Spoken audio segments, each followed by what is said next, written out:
Рахмат, саламатсыздарбы, урматтуу коллегалар, урматтуу талапкерлер. Мен Улукбек Асамудинович. Биринчи каалоом сизге, сиздин командаңызга, министрлерге сиз толук мүмкүнчүлүк беришиңиз керек. Бүгүнкүгө чейинки премьер-министрлер, өкмөт башчылары дайыма жоопкерчиликти өзүнө алып алат. Анан өзү жалгыз кыйналат да. Ар бир министрликке өзүнө мүмкүнчүлүктү берип, анан талапты коюш керек да. Алар өзүнүн министрлигинде кадр маселесинен баштап баарын өзү чечиш керек. Андай болбосо, бул бирдиктүү команда ишке жылбайт. Эч качан реформаңыздар дагы, эртеңки алдыга койгон максаттарыңыздарды ишке ашпаган тарых көрсөттү. Дайыма ушундай болуп келет. Эч кайсы министр же замын же начальник управление өзү чече албайт. Жумушка кое албайт, ала албайт. Анда кайдагы аларда мүмкүнчүлүк болот. Ошол эле мезгилде жогорку кеңеш, азыр биз жаман көрүнүп аткан тармактардан эч кандай бир сиздердин ишиңиздерге, кадр маселеңиздерге аралашкан жок. Мен лидер фракциясын катары айтып атам. Мурдагы жанагы устуканда бөлүп, ал артта калды тарых болуп. Азыр андай жок.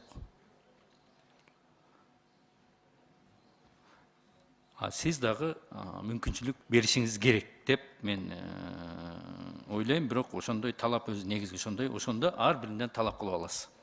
Иш ошондо алдыга жылат. Бул каалоо катары. Сиз ошондой кадамга барасызбы? Же мурдагы чыйыр менен жүрөсүз? Жок, урматтуу Алтынбек Турдубаевич, каалооңузга чоң рахмат. Мен дагы жеке пикирим ушундай. Урматтуу президентибиздин дагы ою ушундай экен. Биз мына Кудай буйрса министрликтер бекиген күндөн баштап орун басарлары боюнча, башка даже структуралар боюнча дагы биринчи ушул кишилер өздөрү даярдайт. Мен бир да эми албетте кадр маселесинде бир мындай текшерүүлөр болот, эгерде баягы таза эмес иштесе. Кеңешүү, конечно, болот, эми сөзсүз болуш керек. Сөзсүз сиз айткандай жоопкерчиликти ошон үчүн берип атабыз. Бир эле өзүнүн министрлигине эмес, азыр жаңкы бара турган мамлекеттик агенттиктер, фонддор боюнча да керт башы менен жооп беребиз деп атышат да. Ошон үчүн жоопкерчиликти алган үчүн ушу команда баратат буюрса. Атак мен андай ар бир министрдин ишине кийлигишүү башка жок, бирок талап катуу болот. Мүмкүнчүлүк толук кандуу берилет да, сиз айткандай, иштегенге. Жергиликтүү өзүн өзү башкаруу функциясы кандай болот? Жергиликтүү өз алдынча башкаруу системасы боюнча мен да буга кызыктармын. Мына Кенжебек Сатымкулович да ушул маселелерди дайым көп көтөрөт. Азыр конституциялык кеңешмеде жергиликтүү системасы, жергиликтүү кеңештин депутаттарынын полномочиясы кандай болот? Мен азыр айта албайм, бирок жеке менин пикиримде райондун акимдеринин полномочиясы абдан күчөтүлүш керек. Кадр маселеде, мына капиталдык салымдарды куруу, мектеп, больница куруу маселелери дагы ушулар сунушташ керек. Ал эми райондун бюджетин түзүү боюнча дагы ушуга барабызго деп ойлойм да. Азыр мына конституцияны сиздер кандай карайсыздар? Негизи бүгүнкү күндө бай айыл өкмөттөр туура байып атат, бирок шарты туура келбеген айыл өкмөттөр артта калып атат да. Ушул жагын биз мындай сбалансировать этишибиз керек да, выравнивать, түздөшүбүз керек райондун ичинде. Ошол эми жергиликтүү өз алдынча башкаруу системасы албетте керек. Бирок муну дагы ойлонуп тактап жасашыбыз керек. Биз аймактарды өнүктүрүү деп жылды жарыяладык. Биз сөз бойдон калып кетти да, эч кандай бир мындай алдыга жылуу болгон жок да. Менин оюмча айыл өкмөттөргө мүмкүнчүлүк бериш керек. Полномочияны ошолорго бериш керек. Губернатор дегендерди жоюш керек. Губернаторлордун бүгүн не кереги бар? Акимдерди бүгүн болбосо келечекте аларды да жоюш керек. айыл өкмөт менен 453 айыл өкмөттү аны кыскартып бир 200 тегерени кылып премьер-министр алар менен түз иши сизге эмне кереги бар ортомчулардын? Ортомчулардын эмне кереги бар? Аларды лента кыркып чоңдор тосуп жаткандан башка эмне иш кылат алар? Айыл өкмөттүн өзүнө бүт мүмкүнчүлүктү бериш керек. Каржы маселесин дагы 50%дан кем калбаган өзүндө калдырып, өздөрү чечсе, ошондо кызыктар болот. Ошондо мүмкүнчүлүк болот жылганга. Менин оюмча ушуга барышыңыздар керек. Сиздин оюңуз жана акимдерди күчтөндүрүү, ал дагы сиз дагы өзүңүздүн бир оюңуз ушундайдыр, бирок менин оюм ушундай да, көп элди аралап жүргөндө дагы биз Алтынбек Турдубаевич, бул боюнча сиздер менен да кеңешебиз. Мына мурдагы президент келгенде административдик территориалдык реформа деп бекитип, өкмөткө тапшырган, бирок ошол указ менимче кыймылдаган эмес. Сөз бойдон калган, ошол бойдон. Ошон үчүн бул маселеге абдан кылдат карашыбыз керек. Административдик территориалдык реформа жаатында сиз айткан область, район боюнча муну баарын тактап туруп, кээ бир кадамдарга албетте барышыбыз керек. Эл өзүнүн жетекчилерин өзү шайлаш керек. Өзүнүн айыл өкмөтүн, өзүнүн депутатын, керек болсо мектептин директорлорун, ошо коллектив менен ата-эне бүт өздөрү шайлап, өздөрү кылыш керек. Өздөрүнө бүт мүмкүнчүлүктү элге, бийликти, жерлерди кайтарып беришибиз керек.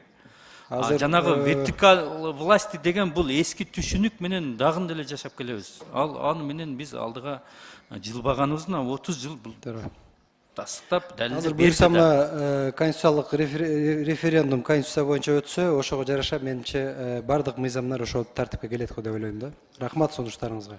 Анан бул жерде мен туризм бизде эң негизги локомотив болуш керек. Биздин шарт дүйнө жүзүндө аз эле өлкөлөрдө 4 мезгил бар бизде. Өмүр бою 365 күн саратан болгон ошо Дубайлар, ошолор өнүгөт. Бизде 4 сезонду биз ушунчалык пайдалана албайбыз да. Себеп дегенде бул жерде эмне? Тоскоолдуктар көп. Тоскоолдуктар аэропорттон киргенден баштап ошол бизге безвизовый кылып, коопсуздукту баарын ордуна коюп, биз ошол туризмди эгер ордуна койгон болсок, биздин мигранттарыбызды эшелондоп жөнөтпөй, мигранттарды эшелондоп кайтарып келгенге мүмкүнчүлүк болот. Алардын баарына жумуш болот. Себеп дегенде биздин миллионго жакын мигранттарыбыз, булар үйрөнүштү, тейлөө, кандай өзүнүн услугасын сатканды, тейлөөнү булар үйрөнүштү. Баардык бүт өлкөлөрдөн. Ошолор келип өзүнүн мекенинде, өзүнүн жеринде. Биз айтабыз, кыргыз меймандос. Акыркы бекиткенин конокко берет. Конокко бекитет. Ошону акчага сатышсын. Услуга ар бир үй өзүнүн үйүн, өзүнүн тоодогу дачасын, башкасын. Туризм, эгер туризмди бизге потокту биз көбөйткөн болсок, мен мындан башка локомотив боло турган, башка киреше кире турган тармактардын эң алдыңкысы деп эсептейт элем. Биз тескерисинче ушул туризм тармагына сиз жакшылап багыт койгон болсоңуз, биздин мигранттарыбыз да кайтып келип өз мекенинде, өз жеринде, өзүнүн үйүндө жашап, өзүнүн үйүндө иш кылмак. Алтынбек Турдубаевич, бул туризмге сиз кечээ бул туризм азыр эч жерде көрбөй атам. Бул туризм өгөлөнүп, ал жака тыгабыз, бул жака тыгабыз, ар жака дайым ушундай болуп тебилип келет.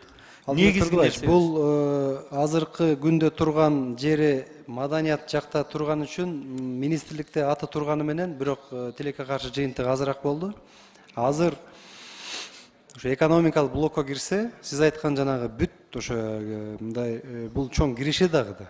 Кыргызстанды мындай меймандостугун эле тааныттырбастан маданиятын, бул сиз айткандай чоң киреше. Ар бир үй бүлөгө да киреше алып келчү тармакта, бир айылга, районго, ар бир үй бүлөгө киреше алып келчү. Сиз айткандай 4 мезгилде ар кандай коноктошсо болот да, мына кышкысын лыжа, жайкысын жайлоолор, биздин мына кыргыздын азыр курулуп жатканына этнокомплекстер мисалы үчүн да, ушуну албетте муну бир өзүнчө бир иш чара кабыл алып, муну бир четте калтырып койбой, өзүнчө бир блок кылып алып барсак, бул как киреше катары дагы мына азыркы блокто жакшы киреше бериш керек да, бюджетке дагы.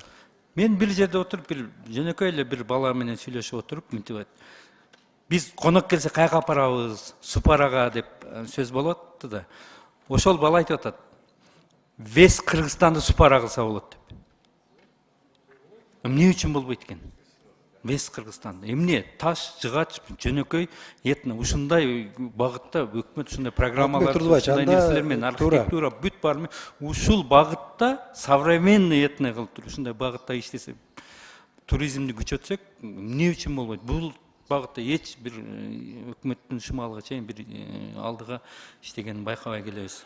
Алтараш, мен муну азыр жазып алдым. Бул боюнча мына Улукбек Тойчуевич да угуп атат азыр.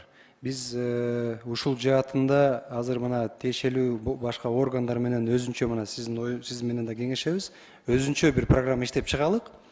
Анткени бул чындыгында мына Швейцария, башка өлкөлөргө барсаңыздар дагы эң кирешелүү тармак да. Эң кирешелүү тармак. Эми биз ушунун кесепетинен азыр ушунун эсебинен мына бизге келген конок аэропорттон эле кыйналып баштайт да. Мына өзүбүз деле келип туруп жөнөкөй эл катары өтсөк, очередте турабыз. Баягы как будто груз менен келгендей турабыз да. Жөн жаран катары дагы бир топ убакыт өтөбүз да. Ушул жерден баштап кайра чыгып кеткенге чейин баягы мен Арменияда болуп келдим күзүндө.